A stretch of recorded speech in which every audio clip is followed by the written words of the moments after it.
എല്ലാവർക്കും നമസ്കാരം. ഞാൻ ബ്രൈറ്റ്. ഈ കേരളം ഓൺലൈൻ സർവീസിലേക്ക് സ്വാഗതം. സെൻസസ് ഒന്നാം ഘട്ട ഹൗസ് ലിസ്റ്റിങ്ങിൻ്റെ ഭാഗമായിട്ടുള്ള ഭവന സന്ദർശനം നടന്നു വരികയാണ്. ജൂലൈ 30 വരെയാണ് ഇതിനുള്ള സമയപരിധി. ഇന്നിവിടെ നോക്കുന്നത് സെൽഫ് എന്യൂമറേഷൻ ചെയ്തവരും ചെയ്യാത്തവരും ശ്രദ്ധിക്കേണ്ട കാര്യങ്ങൾ എന്തൊക്കെയാണെന്നാണ്. സെൻസസ് ഹൗസ് ലിസ്റ്റിങ്ങിൻ്റെ ഭാഗമായി ഉദ്യോഗസ്ഥർ ഭവന സന്ദർശനം നടത്തിക്കൊണ്ടിരിക്കുകയാണ്. ആദ്യഘട്ടത്തിൽ ഉദ്യോഗസ്ഥർ വീട്ടിൽ വരികയും വീട്ടു നമ്പർ, പ്രോപ്പർട്ടി ടാക്സ് അടയ്ക്കുമ്പോൾ ലഭിക്കുന്ന വീട്ടു നമ്പർ ചോദിക്കുകയും അതിനോടൊപ്പം ഗൃഹനാഥൻ്റെ പേര് പറഞ്ഞു കൊടുക്കുകയാണ് ചെയ്യുന്നത്. അതിനുശേഷം അവർ മാപ്പ് തയ്യാറാക്കി പ്രദേശത്തിൻ്റെ രൂപരേഖ തയ്യാറാക്കുകയാണ് ആദ്യം ചെയ്യുന്നത്. ഒരു എന്യൂമറേറ്റർക്ക് ഏതാണ്ട് 250-ൽ കൂടുതൽ വീടുകളാണ് കൊടുത്തിരിക്കുന്നത്.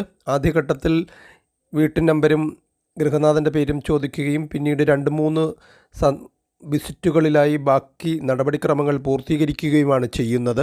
സെൽഫ് എന്യൂമറേഷൻ ചെയ്തവർക്ക് നമുക്കറിയാം, അവസാനം നമുക്ക് ഇങ്ങനെയൊരു പേജായിരിക്കും ലഭിക്കുന്നത്.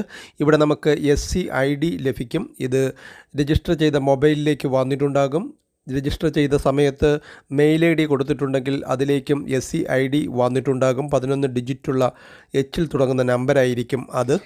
ഇനി SCID നമ്മുടെ കയ്യിൽ നിന്നും നഷ്ടപ്പെട്ടു പോയെങ്കിൽ നമുക്ക് എന്യൂമറേറ്ററോട് വിവരം പറയാം. അവർ പുതിയതായി ഹൗസ് ലിസ്റ്റിങ്ങിൻ്റെ വിശദാംശങ്ങൾ ചോദിച്ചറിയുകയും അത് രേഖപ്പെടുത്തുകയുമാണ് ചെയ്യുന്നത്.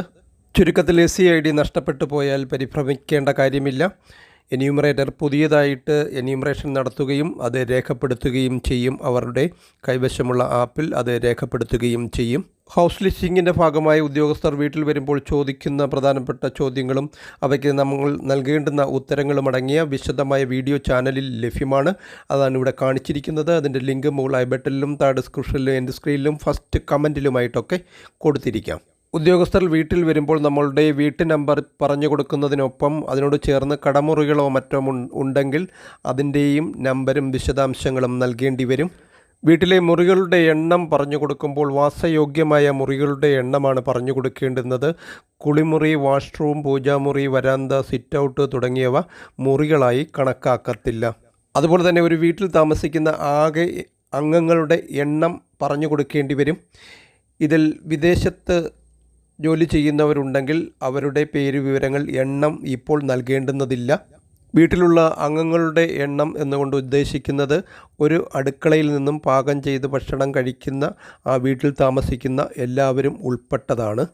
എന്നാൽ പ്രവാസികളുടെ വിവരങ്ങൾ 2ാം ഘട്ടം ഫെബ്രുവരിയിൽ ജനസംഖ്യാ കണക്കെടുപ്പ് ഉൾപ്പെടെ ആരംഭിക്കുന്നുണ്ട്. ആ സമയത്ത് പ്രവാസികൾ ഉൾപ്പെടെയുള്ളവരുടെ വിവരങ്ങൾ ശേഖരിക്കുമെന്നാണ് അറിയുന്നത്. അതേസമയം ഒരു വീട്ടിലെ അംഗം മറ്റ് സംസ്ഥാനങ്ങളിൽ, ഇന്ത്യയിലെ മറ്റ് സംസ്ഥാനങ്ങളിൽ തൊഴിൽ വിദ്യാഭ്യാസപരമായ ആവശ്യങ്ങൾക്ക് ഇപ്പോൾ താമസിക്കുകയാണെങ്കിൽ അവരുടെ പേര് വിവരങ്ങളും നൽകേണ്ട ആവശ്യമില്ല. കാരണം ആ സംസ്ഥാനത്തെ എന്യൂമറേഷൻ നടക്കുന്ന ഘട്ടത്തിൽ അവരുടെ പേര് വിവരങ്ങൾ അവിടെ ഉൾപ്പെടുത്തുകയാണ് ചെയ്യുന്നത്. എന്നാൽ 2ാം ഘട്ടത്തിൽ, ഫെബ്രുവരിയിൽ നടക്കുന്ന 2ാം ഘട്ടത്തിൽ ഇവരുടെ എല്ലാം പേരുകൾ ഉൾപ്പെടുത്തും. ഇപ്പോൾ വീട്ടിൽ സ്ഥിരതാമസമായിട്ടുള്ളവരുടെ എണ്ണം മാത്രം പറഞ്ഞു കൊടുത്താൽ മതിയാകും. ഒരു കാര്യം പ്രത്യേകം ശ്രദ്ധിക്കുക, എന്യൂമറേറ്റർമാർ വീട്ടിൽ വരുമ്പോൾ പറഞ്ഞു കൊടുക്കേണ്ടുന്ന വിശദമായ ചോദ്യോത്തരങ്ങൾ അടങ്ങിയ വിശദമായ വീഡിയോ ചാനലിൽ ലഭ്യമാണ്. നേരത്തെ പറഞ്ഞു, അതിൻ്റെ ലിങ്ക് കൊടുത്തിരിക്കാം. സെൻസസുമായി ബന്ധപ്പെട്ട, ഹൗസ് ലിസ്റ്റിങ്ങുമായി ബന്ധപ്പെട്ട ഇത്തരത്തിലുള്ള ഷോർട്ട് വീഡിയോസുമായി വീണ്ടും കാണാം. Thank you for watching video.